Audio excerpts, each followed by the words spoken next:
नमस्कार दोस्तों, आप सभी का एक बार फिर स्वागत करते हैं हम living legends of the Himalaya में। और आज हमारे साथ ऐसे कपल हैं जिनके बारे में बहुत सारी चीज़ें तो यहाँ पे रखी हुई हैं और एक अद्भुत काम शुरू करना चाह रहे हैं। और इनकी ज़िंदगी पूरा उदाहरण रही है हम सभी के लिए, और सभी के लिए एक उदाहरण प्रस्तुत कर रहे हैं आदरणीय श्री अनिल पांडे जी और मैम चंदना पांडे जी। आपको सादर प्रणाम मेरी तरफ से और living legends of the Himalaya की पूरी टीम के साथ में पंकज भट्ट जी हमारे कैमरे के पीछे हैं। सर, हार्दिक स्वागत है आपका हमारे इस खास कार्यक्रम में। चलिए, धन्यवाद। जिसके जरिए हम हिमालय क्षेत्र में जो विभिन्न हस्तियां जो विशिष्ट कार्यों में संलग्न हैं उनका परिचय हमारे दर्शकों से कराते हैं। तो आपने तो पूरी तरीके से धारा के विपरीत कार्य करने की जो प्रेरणा सभी को दी है, उसके तहत आपने अपना जीवन, अपना करियर किसी और फील्ड में आपका था और उसके बाद आप अब ऑर्गेनिक फार्मिंग की तरफ बढ़े हैं। और आप दर्शकों को बताना चाहेंगे हम कि इन्होंने इंजीनियरिंग के प्रयोग एग्रीकल्चरल फील्ड में किए हैं और वो भी हिमालयन क्षेत्र में, पहाड़ में, उत्तराखंड में। अभी हम यहाँ पर प्रेजेंट में हैं काकड़धार में, जो कि आणा गांव में है जी। और जो गरुड़ से लगभग आप अगर आगे आएंगे तो टीट बाज़ार की तरफ, तो वहाँ पर से एक रास्ता जाता है गैस गोदाम की तरफ, तो वहाँ से करीब 2-2.5 किलोमीटर आगे।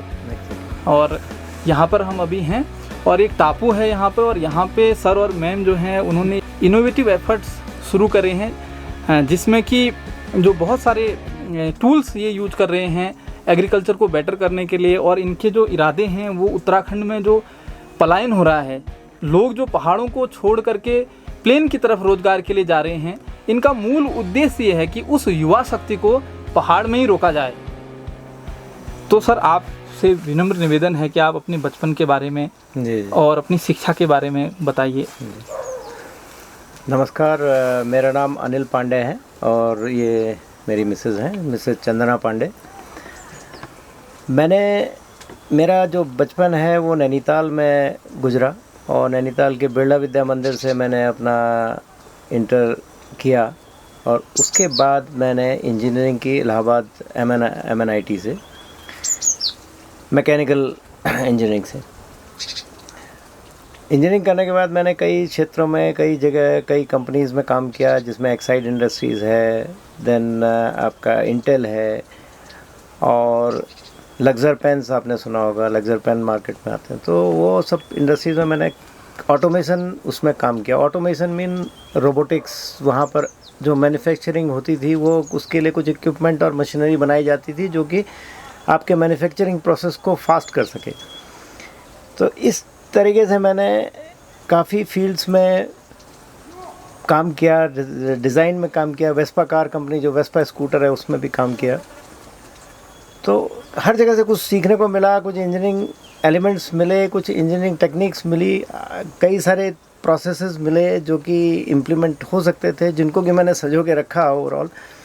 और उसके बाद मैंने अपना जो रिटायरमेंट टाइम है, रिटायरमेंट के बाद मैं यहाँ पर मैंने पहाड़ में, क्योंकि मैं ओरिजिनली पहाड़ का हूँ, इसी क्षेत्र का हूँ।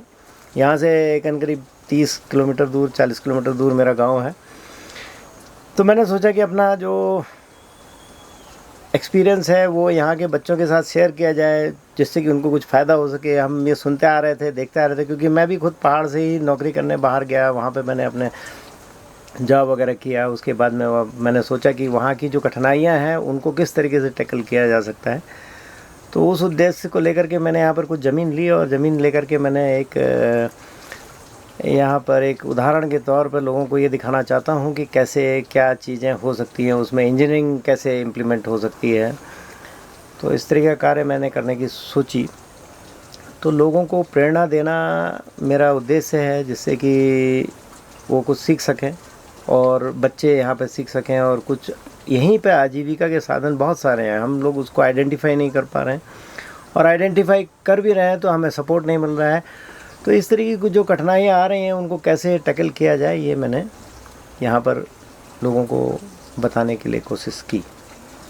मैम, जैसा कि आप सर के साथ में हमेशा ही रही हैं, तो किसी भी क्षेत्र में सर आगे बढ़े होंगे तो उसमें आपका योगदान तो हमेशा ही रहा होगा, हर एक पल पल आपका साथ रहा होगा। तो आप कैसे सर के साथ में छोटी छोटी चीज़ों के साथ रहते हैं, आप उनके काम में कैसे मदद करते हैं, और आप अपने काम के बारे में बताइए। आप शिक्षिका हैं और उस क्षेत्र के बारे में भी हमारे दर्शकों को परिचय दीजिए। मैं चंदना पांडे, मेरा बचपन भी पहाड़ में गुजरा है। मसूरी में मेरा बर्थ प्लेस है। उसके बाद फिर अपने फादर के साथ वो रिटायर्ड प्रधानाचार्य थे। तो मेरा गार्डनिंग का शुरू से ही शौक़ रहा है काफ़ी। अभी भी आप देखेंगे तो कैंपस में हमारे काफ़ी सारे फूल लगे हैं। तो लोग क्वेश्चन करते थे कि सब्जियों की जगह फूल क्यों उगा रहे हैं लोग। और एक मज़े की बात और बताएं, इस बार हमने जितने भी सीज़न में आम खाए, मैंगोज़, हमने सारी गुठलियों के पौधे उगाए हैं। और अभी जब ये पाला वगैरह ख़त्म हो जाएगा तो हम लोग फॉरेस्ट में जाके उनको लगा देंगे, क्योंकि मंकी मिनस के बारे में हम लोग काफ़ी बातें करते हैं, बट हमने ये तो चीज़ सोची नहीं कि उन बेचारों को भी तो खाना चाहिए। आफ्टर ऑल वो भी फूड की सर्च में आ रहे हैं। तो नेचर के साथ थोड़ा सेल्फिश ना बनते हुए अगर हम सबको साथ मिला के चलें, जैसे अभी हनी बीज़ आ रही हैं पॉलिनेशन के लिए, नेक्टर इकट्ठा कर रही हैं। आजकल हमने आर्टिफिशियल लाइफ बहुत ज़्यादा अडॉप्ट कर ली है। तो वैसे हमने उस रास्ते में सोची था, कोशिश की है, एक मतलब कि एक छोटा सा प्रयास है, देखते हैं कितना हम लोग कर पाएंगे, लेकिन अपनी तरफ से पूरी कोशिश रहेगी। मैंने मशरूम की भी ट्रेनिंग ली है, मशरूम कल्टीवेशन के लिए। तो वैसे भी इसके पहले भी काफ़ी काम हो चुका है इस बारे में, और कीवी का तो हमारे नीचे चल ही रहा है काम। तो ये तो काफ़ी अच्छा हम लोगों के लिए है। और मुझे बहुत खुशी होती है जब यंगस्टर्स आगे आते हैं और वो आगे एग्रीकल्चर में काफ़ी काम कर रहे हैं, बिकॉज़ आफ्टर ऑल बिज़नेस तो अच्छा जा ही रहा है, और एग्रीकल्चर एक ऐसी कमोडिटी है कि आपको डे टू डे ज़रूरत तो पड़ती है फूड की। तो अगर हम जनरेट कर पाएँ बहुत अच्छा है। और जहाँ तक रहा सवाल मेरे हस्बैंड का, मैंने काफ़ी कुछ सीखा। वैसे मैं साइंस टीचर हूँ और मेरे दोनों बच्चे इंजीनियर हैं, तो 3 इंजीनियर और मैं अकेली टीचर। तो मैंने इन 3 इंजीनियर से काफ़ी कुछ सीखा है। मेरा बेटा मुझे इलेक्ट्रॉनिक्स सिखाता था, ये उसी ने बनाया है पॉलिनेशन के लिए कीवी में। ये किस तरीके से बता पाएंगे हमारे दर्शकों अच्छा, को? तो मैं थोड़ा सा एक चीज़ और ऐड करना चाहता हूँ। जो मेरा ये वेंचर है, इसमें मैडम का बहुत सहयोग रहा है। बहुत सहयोग मतलब जो है, ये मैं तो जंगल में आके बस गया हूँ, और किसी लेडी के लिए जंगल में आके बसना और काम करना बहुत बहुत बड़ा त्याग है। मतलब उन्होंने बहुत बड़ा सेक्रीफाइस किया है। जीपीएस में वहाँ पर अच्छी पोजीशन में टीचर थी, तो अभी वहाँ से इन्होंने जॉब छोड़ा है और यहाँ पर कंट्री वाइड स्कूल ज्वाइन किया है। एंड हर एक्टिविटी में ये साथ देती हैं। इवन इन्होंने कभी फार्मिंग, मैं तो बचपन में मैंने ये सब चीज़ें देखी थी, लेकिन इन्होंने कभी इस तरीके की फार्मिंग और ये सब्जी उगाना और ये सब इन्होंने कभी किया नहीं। लेकिन यहाँ पे सी टेक्स इंटरेस्ट और करती हैं अपना जो कुछ जितना हो सकता है, लगी रहती हैं। तो ये बहुत अच्छा हुआ है। और हम लोग ये चाहते हैं, बेसिकली हम लोगों का कंसेप्ट क्या है कि पहाड़ में रहने के लिए देखिए सेल्फ सस्टेनेबल लिविंग बहुत ज़रूरी है। अब सेल्फ सस्टेनेबल लिविंग में सबसे बड़ी चीज़ आती है कि पहले अपने लिए तो चीज़ें हों, पहले अपना खाना तो तैयार हो, तब जा कर के हम मतलब ये कहीं पे कमाने की सोचें। अब हम सीधे यहाँ पे रोज़गार की सोचेंगे तो वो चीज़ पॉसिबल नहीं है। तो पहला काम है अपना खाना तैयार करना। अब मैं यहाँ पर मैंने ये चीज़ एक लोगों को करके दिखाया है। मेरी सारी सब्जियाँ मैं उगाता हूँ, तो मेरी अपनी वेजिटेबल रिक्वायरमेंट यहाँ से पूरी होती है। मेरी दालें यहाँ पर से निकल आती हैं, एक्सेप्ट गेहूँ और धान। वो भी मैं बना सकता हूँ, लेकिन उस चीज़ को मैं प्रमोट नहीं करना चाहता, क्योंकि गेहूँ धान में मुझे यहाँ पर कोई बहुत ज़्यादा वायबिलिटी नहीं दिखाई देती है। बट पल्सेस हैं, सब्जियाँ हैं। और देखिए बगल में तालाब है, अभी ये लोग दिखाएंगे, तो उसमें तालाब में मैंने कुछ मछलियाँ भी डाल रखी हैं। हालांकि मैं मछली खाता नहीं हूँ, लेकिन मैंने लोगों को दिखाने के लिए कि हाँ ये चीज़ पॉसिबल है, किचन बेस से आप मछलियाँ पाल सकते हैं। तो ओवरऑल एक सेल्फ सस्टेनेबल सिस्टम बनाना चाहता हूँ, जिसमें अपनी एनर्जी इन द सेंस कि मतलब जो बायोगैस प्लांट है, बायोगैस प्लांट से आपको बायोगैस मिलती है। ऊपर से सोलर आपको लगाने का मेरा प्लान है, तो जिससे कि मेरा अपना यहाँ पे इलेक्ट्रिसिटी रिक्वायरमेंट पूरा हो। क्योंकि कभी कभी यहाँ पे बर्फ़ गिर जाती है, तो यहाँ पे कनेक्शन टूट जाते हैं, तो अपना मतलब जो है अपना बिजली का रिक्वायरमेंट यहाँ पर इन्वर्टर से ही पूरा हो जाएगा और सोलर चार्जिंग से पूरा हो जाएगा। तीसरा, हमने एक इकोसिस्टम यहाँ पे बनाने की कोशिश कर रहे हैं, जिसमें कि गाय भी है। गाय से गोबर बनता है, गोबर से खाद पैदा होती है, खाद से सब्जियां होती है, सब्जियों से पत्ते बनते हैं, वो वापस गाय उसे खाती है। तो ये एक अपने आप ही एक साइकिल तैयार हो जाता है। दूसरा, उसमें से कुछ बाई प्रोडक्ट्स निकलते हैं जिनको कि और जानवर खाते हैं, जैसे कि अभी मछलियों के लिए हमारा गोबर है वो यूज़ हो सकता है। और उसके बाद जो ये जितना भी जो गाय नहीं खाती है इस तरीके की जो ऑर्गेनिक वेस्ट है, उसको हमारे पास यहाँ पर हमने एक वर्मी कंपोस्टिंग पिट बनाया है, जिसमें कि हम उसे उसमें डाल देते हैं। उसमें हमारा बहुत अच्छा कंपोस्ट तैयार होता है। उस कंपोस्ट से वापस उसको हम खेतों में डालते हैं तो हमारी सब्जियां अच्छी तैयार होती हैं। तो इन 1-1.5 सालों में हमने अपना फूड रिक्वायरमेंट जो था उसको कहीं पर हमने पूरा किया, और आज हम अपने फूड रिक्वायरमेंट में 80% सेल्फ सस्टेनेबल हैं। अब हमारी गाय आ जाएगी, जिससे कि हमें जो दूध हम बाहर से लेते हैं वो भी हम अपना हमारा बनना शुरू हो जाएगा। तो इस तरीके से पहले अपना रिक्वायरमेंट पूरा करना है, फिर उसके बाद जो है जो एक्स्ट्रा चीज़ है, एक्स्ट्रा प्रोडक्ट्स हैं, एक्स्ट्रा आपके लिए जो हो जाता है उसको आपने मार्केट में बेचना है। तो उससे आपको कुछ इकोनॉमी जनरेट होती है, कुछ पैसा आपको आता है, जिससे कि आप अपनी और दूसरी रिक्वायरमेंट पूरी कर सकते हैं। तो यहाँ पे लोग देख रहे हैं, उस चीज़ों को देख रहे हैं। और यहाँ पे एक हम लोग बगीचा भी लगा रहे हैं। बगीचे में कीवी लगाने का प्रयास भी चल रहा है। तो कीवी से हमारी इनकम सोर्स बढ़ेगी और जो बगीचा है उससे इनकम सोर्स बढ़ेगी। Purpose of this activity is कि लोगों को ये दिखाया जाए कि हाँ, यहाँ पर जीवन संभव है, आज भी संभव है, और अच्छे तरीके से हम लोग रह सकते हैं, क्योंकि यहाँ पे पोल्यूशन नहीं है, यहाँ पे पानी अच्छा है, यहाँ पे धूप आती है। देखिए कितना आराम है यहाँ पे, तो समय इतना आराम से कटता है। आपको दिल्ली जैसी जगह में या और बड़े मेट्रो में जाने की ज़रूरत नहीं है, वो आप यहाँ भी कर सकते हैं। यहाँ पर अपना पैसा यहाँ पर जनरेट कर सकते हैं, यहाँ पर अपनी लिविंग आप सेल्फ सस्टेनेबल बना सकते हैं। और स्कूल, सरकारी स्कूल हैं, उनमें वो अच्छे स्कूल हैं। यहाँ पर हम लोग सरकारी स्कूल से ही पढ़े हैं बेसिकली, तो अच्छे स्कूल हैं, उनमें अच्छे टीचर्स हैं, उनमें आप बच्चों को भेजिए तो कम फीस में ही बच्चों को एजुकेशन भी मिल जाती है। तो क्यों हमें भागना है नीचे पहाड़ के प्लेन्स की तरफ को, नीचे पहाड़, ये खाली हमारा एक विम है कि भैया वहाँ जा कर के हम बहुत सक्सेसफुल हो जाएंगे, ऐसा कुछ नहीं है। Ultimately that leads to a big failure. कहीं पर आप जो है का ना आपके पास पैसा रह जाता है, ना आपके पास जहाँ की ज़मीन रह जाती है वो बंजर हो जाती है, ना आप यहाँ के रहते हैं ना वहाँ के रहते हैं। तो अपनी ही जगह को में ही खजाना छुपा हुआ है, उसको किस तरीके से आप अच्छे से कर सकते हैं वो आपको देखना है। अब यहाँ पर बंदर हैं, बंदर का मिलन्स रहता है या सुअरों को दिक्कत रहती है, तो उसके लिए हमने यहाँ पे जाली लगा रखी है। जाली से जानवर नहीं आते हैं। चारों तरफ से सोलर फेंसिंग लगा देंगे तो बंदर नहीं आएंगे। लेकिन बंदरों को और जानवरों को भगाना ही हमारा उद्देश्य नहीं है। हमारा उद्देश्य ये भी है कि उनको भी साथ में लेके चलना है, क्योंकि जंगल में वो भी हमारे लिविंग पार्टनर्स हैं। मतलब हम लोग उनके साथ ही जी रहे हैं। वो हमारी इस इकोसिस्टम के एक एलिमेंट हैं। तो अगर हम उनके लिए कुछ न करें, तो अभी ये मैडम बता रही थी कि जैसे उन्होंने पिछली बार आम खाए तो उसकी गुठलियों के सब ये यहाँ पर हमने पौधे बना दिए हैं। अब इसको थोड़ा बड़े हो जाएंगे तो इसको जंगल में हम प्लांट कर देंगे। लेट्स से कि कहीं पे 10-20% भी वो सर्वाइव करते हैं, तो उनके लिए बंदरों के लिए और जानवरों के लिए कुछ इस तरीके का उनका खाने का प्रबंध हो सकेगा। क्योंकि उनको हमें भगाना नहीं है बेसिकली अपने इकोसिस्टम से। उनको हमें they are part of our life. तो ये चीज़ भी देखना है।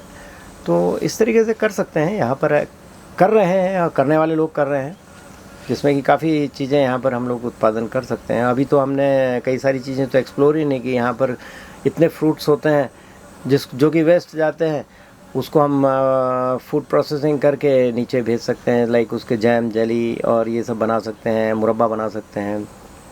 और सेलिंग की मार्केटिंग भी स्ट्रेटजी होनी चाहिए। और सबसे बड़ी चीज़ है कि हमें यहाँ पर ये चीज़ देखना है कि जिससे हमें पैसा कमाना है तो कैसे हम अपने प्रोडक्ट को अच्छे प्राइस में मार्केट में बेच सकें। और अगर हम उसको कहीं पर एक ग्रुप बना करके उसको कहीं मार्केटिंग करते हैं तो जिसमें कई लोगों को एम्प्लॉयमेंट भी जनरेट हो जाएगा, जो कि इस एक्टिविटी में नहीं काम करना चाहते। तो आजकल हमारे यूथ में मैं देख रहा हूँ कि ये है कि भैया सब छोड़ छाड़ के दिल्ली जाना है, हल्द्वानी में बस जाना है। तो ये चीज़ें गलत होती जा रही हैं। एक मैसेज गलत जा रहा है उनको कि यहाँ पे कुछ नहीं हो सकता है, यहाँ पे बहुत कुछ हो सकता है। हम तो भाई हम बता रहे हैं कि हम इसी सिस्टम में देखिए सब चीज़ हो रही है। अगर आप देखें तो फ्लावर, और दूसरा हमने ये फ्लावर्स, जैसे अभी फ्लावर्स हमने इसके कई पर्पज़ हैं। पर्पज़ इन द सेंस कि एक तो हमें बहुत अच्छा लगता है कि भाई चारों तरफ फ्लावर्स लगे हुए हैं। दूसरा इसमें देखिए मधुमक्खियाँ आ रही हैं जो कि यहाँ पर पॉलिनेशन का बहुत बड़ा काम करती हैं। आजकल हमारी फसलें जो हैं पॉलिनेशन की वजह से, अब मुझे यहाँ पे पॉलिनेशन की दिक्कत नहीं होती है, क्योंकि मेरी मधुमक्खियाँ यहाँ पर, ये जंगल से मधुमक्खियाँ आती हैं, ये इन फूलों में बैठती हैं। और जो मेरी फसल के मटर के पौधे हैं या चने के पौधे हैं या और चीज़ों में है उसमें भी पॉलिनेशन करती हैं। तो this helps me to do this pollination process. तो ये चीज़ें हैं, आपको उनको अट्रैक्ट करना है, आपको उनको सिस्टम में अपने इंटीग्रेट करना है। तो उसके लिए हमने इस तरीके से फूल लगाए हुए हैं।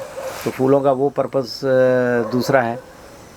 तीसरा इससे जो है हमें ये हमारी ज़मीन में जो ह्यूमस कंटेंट बढ़ाते हैं, इनकी जड़ें फैलती हैं, तो उससे मतलब जो बड़ी अच्छी इनकी ग्रोथ रहती है। मैं तो यही देख रहा हूँ, अभी तक मेरा ये ऑब्जर्वेशन है कि फूलों के पेड़ लगाने से मेरी फर्टिलिटी यहाँ पर बढ़ी है। इट्स ए गॉड गिफ्ट, मतलब वो साइकिल है, क्योंकि तो उस साइकिल को अगर आप मेंटेन रखते हैं तो उसमें आपको फ़ायदे होते हैं। तो ये पर्पज़ है, और साथ में हम अपने पर्पज़ को धीरे धीरे इम्प्लीमेंट करते जा रहे हैं। थोड़ा टाइम लगता है, और हम लोग थोड़ा गांव के बच्चों को पढ़ाते भी हैं भाई, उनको काउंसिल भी करते हैं कि कैसे आपने अपना कैरियर पाथ चुनना है, और उनको हेल्प करते हैं कि जो लोग यहाँ पर कुछ करना चाहते हैं उसमें उनको उसमें भी ट्रेनिंग देते हैं। किसी को कारपेंट्री में ट्रेनिंग चाहिए, किसी को मैकेनिकल इंजीनियरिंग में चाहिए, कोई मैकेनिक बनना चाहता है। तो मैंने बच्चों को बोला है कि वो आकर के यहाँ पर मुझसे मिलें। जितना मेरा नॉलेज है, जितना मेरा वो है, मैं उनको प्रोवाइड करूँगा, और जो which is beyond my knowledge, which is beyond my capacity, I will refer them to someone, जो कि और अच्छे रिसोर्सेज के पास रेफ़र करूँगा, जो कि उनको और अच्छी गाइडेंस दे सकें। तो ये मैं चाहता हूँ, मेरा मतलब मैसेज मैं पवन सर से भी और पंकज सर से भी बोल रहा था कि बच्चों को आप मेरे पास भेजिए, जो बच्चे सीखना चाहते हैं, वर्कशॉप सी कर सकते हैं। हाँ, जो बच्चे हमारे इस वीडियो को देख रहे हैं वो किसी भी तरीके की नॉलेज चाहते हैं, किसी भी तरीके की हेल्प चाहते हैं, सर से ले सकते हैं, मैम से ले सकते हैं। मैम, आप बता रहे थे कि ये जो यहाँ पे एक इसको ड्रोन कहेंगे, हाँ जी, एक ड्रोन ये यहाँ पे रखा हुआ है इसी मकसद से कि इसकी एग्रीकल्चरल फील्ड में क्या उपयोगिता है, क्या इम्पोर्टेंस वहाँ पे है, इसका कैसे यूज करते हैं और ये कैसे बनाया गया है। ये तो अपने आप में यूनिक है, जो भी हमारे दर्शक इस वीडियो को देख रहे हैं, क्योंकि अभी तक एग्रीकल्चर में दूसरी प्रैक्टिसेस को यूज किया जाता था, लेकिन इंजीनियरिंग फील्ड और उस तरह के फील्ड से बने हुए जो यूनिक प्रोडक्ट्स हैं या फिर जो इनोवेटिव आइडियाज़ हैं, उनको किस तरीके से इम्प्लीमेंट किया जा रहा है एग्रीकल्चर में, मैम प्लीज़ आप बताएंगे। तो जब मैं बेंगलोर में पढ़ाती थी बच्चों को, तो मेरे क्लास के बच्चे अर्डिनो से काफ़ी कुछ रोबोटिक्स में बनाते थे। तो बाद में थोड़ा सा आइडिया लेके और अपने बेटे के साथ में मैंने मिल के थोड़ा सा देखा, तो हमने सोचा कि एक ड्रोन बनाया जाए। बेसिकली कीवी में जो हमारे स्प्रेइंग का, जो पॉलिनेशन का एक मेन प्रॉब्लम आता है ना, जी हाँ, तो इसमें लेके अगर हम ये स्प्रे कर इसका पर्पस, जैसे मैं थोड़ा सा उसमें एक्सप्लेन करूंगा कि कीवी के फ्लावर ऊपर से नीचे को बेल लाइक होते हैं, तो उसमें जो पॉलिनेशन होता है आपको स्प्रे नीचे से करना है, पंप करना। वैसे भी आप फ्लावर जितने भी पॉलिनेशन होगा वो थोड़ा सा नीचे को झुके रहते हैं, क्योंकि उसका पराग कहीं पे पानी से धुल ना जाए, या इसके लिए थोड़ा प्रोटेक्शन वो देते हैं इस चीज़ को। तो इनका पॉलिनेशन नीचे से, इसमें बेसिकली ये ड्रोन इसलिए बनाया जा रहा था कि इसमें नीचे से इसमें पॉलिनेशन वो आता है, पॉलन ग्रेन्स आते हैं, पॉलन ग्रेन उससे उसको पंप करके नीचे से फ्लावर्स जो लटके हैं उसमें पॉलन जा सके। तो एक पर्पस तो इसका ये था। और ये ड्रोन इसलिए बनाया गया था, बेसिकली वो मैनुअली पंप से किया जाता है। तो ये ड्रोन अपना जो है हर एक प्लांट के नीचे जाके उससे रिमोट कंट्रोल से इसको कंट्रोल करके हर एक प्लांट में वो नीचे स्प्रे करेगा, तो ये प्रोसेस थोड़ा सा फास्ट हो सके। तो ये पर्पज़ इसका था। दूसरा इसका पर्पज़ ये था कि यहाँ पर जैसे बांज के बीज होते हैं, तो ये बांज के जंगल में ही गिरेंगे, हम लोग उसको कलेक्ट करके और भी दूसरी जगह में ड्रॉप कर सकें, बहुत ज़रूरी, जिससे कि वहाँ भी dispersion of, basically that is dispersal of seeds. तो जो चिड़ियाएँ करती हैं, अब बांज के बीज होते हैं बड़े, तो वो चीज़ें जो है बांज के जंगल आपको ऐसे तेज़ी से फैलते हुए इसलिए ही नहीं नज़र आते क्योंकि बीज नहीं डिस्पर्स हो पाते हैं। तो पर्पज़ ये था कि कहीं पे इसमें एक बीज का बंडल बांध करके इसको कहीं पे जंगल में, चीड़ के जंगल में ड्रॉप कर दिया जाए। तो मैं कह रहा हूँ कि 10% भी अगर वो ग्रो कर जाते हैं या 5% भी ग्रो कर जाते हैं, तो धीरे धीरे बांज का हमारा जो इकोसिस्टम जो पहले था वो वापस से वैसा ही रिकवर हो जाएगा। और तीसरा इसका पर्पज़ ये था मैपिंग के लिए कि किसने क्या लगा रखा है, क्योंकि हमारा वैसे अगर मैनुअली हम सर्वे करने जाएँ किसने क्या लगा रखा है, तो हमने अपना ड्रोन यहाँ से चार्ज किया और उसके बाद इसको जो है गांव में ये पूरे वैली में भी कर सकते हैं किसने क्या चीज़ लगा रखी है।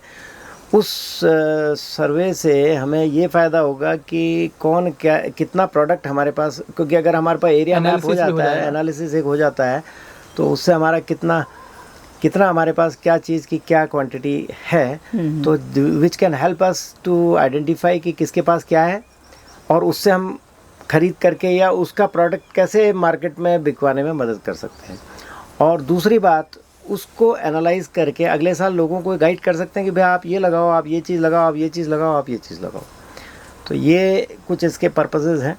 और फोर्थ इज़ फॉरेस्ट का प्रोटेक्शन, फॉरेस्ट को देखना कि कहीं पे लोग जैसे इलीगल Fire, इसमें forest fire। फॉरेस्ट फायर है, कहीं पे लोग पेड़ काट रहे हैं, तो ये कहीं पे हमने यहाँ से उड़ाया है इसको, और ये जाके एक राउंड अपना चेक करके आ जाए कि भैया हाँ, मतलब जो है कुछ ऐसे जो प्रेशियस पेड़ हैं जो कि मतलब बहुत मुश्किल से उगते हैं, तो ये मल्टी डायमेंशनल इसका सोचा है इसको ऐसा है। और एक्सप्लोर कर सकते हैं बच्चे अपनी तरफ से भी, और ये तो बड़ा काफी इनमें- कुछ आ सकता है इसमें। इसमें मैडम ये और काफी कुछ इनका हमारे बेटे का प्रयास रहा, इन्होंने अभी चल रहा है, under process है। इलेक्ट्रॉनिक इंजीनियर, तो उसने कहीं पर ये सब चीज़ें अमेजोन से मंगा करके ये सब असेंबल करने की कोशिश की। नाउ वो कुछ वीडियोस देखते रह करके अभी वो एमएस कर Okay. रहे हैं बेसिकली। बहुत अच्छे। तो आप बहुत सारे टूल्स यूज कर रहे हैं एग्रीकल्चर में। जी जी। तो सर आप तो रोबोटिक्स में थे, मैं robotics। रोबोटिक इंजीनियर थे सर, तो वहाँ पे आप वहाँ पे काम कर रहे थे, हम्म। तो आपको वहाँ से इस तरफ शिफ्टिंग का कैसे आइडिया सूझा, और क्या आप पहले से ही प्लान थे, या आप कैसे इसमें पैराडाइम देखिए, शिफ्ट जो आपने की? एक जो पहाड़ के प्रति लगाव था वो तो बचपन से ही था, क्योंकि मुझे जब पहाड़ नहीं दिखते थे तो मैं बड़ा मतलब निराश हो जाता हूँ कहीं पे प्लेन्स में रहने में भी। तो मुझे पहाड़ों से लगाव तो है ही, क्योंकि मैं बॉर्न एंड ब्रॉट अप पहाड़ में ही हुआ। तो और उसके बाद एक पर्पस था कि भाई नौकरी करनी है, बाहर जाके पैसा करना है, अपना आजीविका कमानी है, बच्चों को एजुकेशन देनी है और अपना घर बनाना है। वो पर्पस मेरे कहीं पर बाय ग्रेस ऑफ गॉड वो कहीं पर बहुत टाइमली पूरे हो गए। जी जी जी। तो फिर मैंने सोचा क्योंकि अपना बचा हुआ समय जो है कहीं पर ऐसी इस चीज़ों में लगाऊं जिससे कि और लोगों को भी इससे फ़ायदा हो, जो मेरी नॉलेज मैंने गेन की है। तो मैं बेसिकली रोबोटिक इंजीनियर रहा हूं, ऑटोमेशन में मेरा एक्सपर्टाइज़ है। तो इसमें मैंने इंटेल जैसी कंपनी में भी काफ़ी मशीन्स बनाई हैं जो कि चिप मैन्युफैक्चरिंग में काम करती थी, रोबोट्स बनाए हैं। तो अब मैंने सोचा कि उस नॉलेज का, उसके अलावा मेरा आई वाज ए कीन ऑब्जर्वर फॉर द थिंग्स। ये एग्रीकल्चर की जो जैसे मलेशिया में मैं देखता था कि किस तरीके से लोग पानी रिटेंशन करते हैं, पानी को रोकते हैं उसके, और उसका ग्राउंड रिचार्जिंग करते हैं। तो इस तरीके की काफ़ी चीज़ें मैंने वहाँ पे सीखी। मैं देखता रहता था कैसे वो लोग करते हैं, तो मैं वहाँ से काफ़ी चीज़ें सीख के आया। और मैं यहाँ पे लोगों को कंसल्ट भी करता हूँ उस मामले में कि वाटर हार्वेस्टिंग कैसे की जाए, वाटर यूटिलाइजेशन कैसे हो। और मैंने खुद भी यहाँ पर पीछे जंगल से मैं पानी लेकर के आया हूँ, और उस पानी को मैं अपने यहाँ लाया हूँ। साथ में मैंने और भी 2-3 फैमिलीज़ नीचे हैं उनको भी पानी दिया है, और उसके बाद यहाँ पर उनको भी फ़ायदा हुआ है एग्रीकल्चर में भी, और साथ में उनके ड्रिंकिंग वाटर जो है उस फैसिलिटी उसको भी मैंने प्रमोट किया है। कि आप लोग इतना इंस्पिरेशन ले रहे हैं, और दोनों आप यंग हो, तो आप कहाँ ले जाओगे अपने उत्तराखंड को, अपने भारत को? बहुत अच्छे आप बच्चों को बनाओगे, मुझे ये पूरा आशा है। जी बहुत बहुत धन्यवाद सर। धन्यवाद धन्यवाद आपके। तो दोस्तों आज हमने आपको मिलाया है ऐसे लिविंग लेजेंड से जो कि इतने सरल व्यक्तित्व के धनी हैं और अपने करियर में इतने ऊपर पदों पर काम करने के बाद भी आज यहाँ गरुड़ घाटी में आके खेती कर रहे हैं, लोगों को उसके लिए इंस्पायर कर रहे हैं और अपने हाथ से ही पूरे खेतों में लगे रहते हैं काम करने में, ताकि लोग सीख सकें इनसे, युवाओं को प्रेरणा मिल सके कि हमें किस तरह से काम करना है। हम छोड़ के शहरों में जा रहे हैं, अगर ये चाहते तो बेंगलोर जैसे शहर में लग्जरी लाइफ जी सकते थे। पूरे लाइफ में इन्होंने मेहनत करके वहाँ पे काम किया है और इतने अच्छे मुकाम में थे, लेकिन यहाँ के युवाओं को प्रेरित करने के लिए पहाड़ के प्रति अपना जो प्रेम था इनका, उसके कारण पहाड़ में आए हैं। तो हमें इनसे प्रेरणा लेनी चाहिए और खुद भी इसके लिए हमें कार्य करना चाहिए। धन्यवाद। और बहुत बहुत धन्यवाद आप दोनों का ही जी, कि हमारे आपका लिए भी। वक्त निकाला आपने। आपके हम बहुत शुक्रगुजार हमारा हैं। सौभाग्य है कि आप लोग आए आप और एक अच्छे मिशन में काम कर रहे हैं।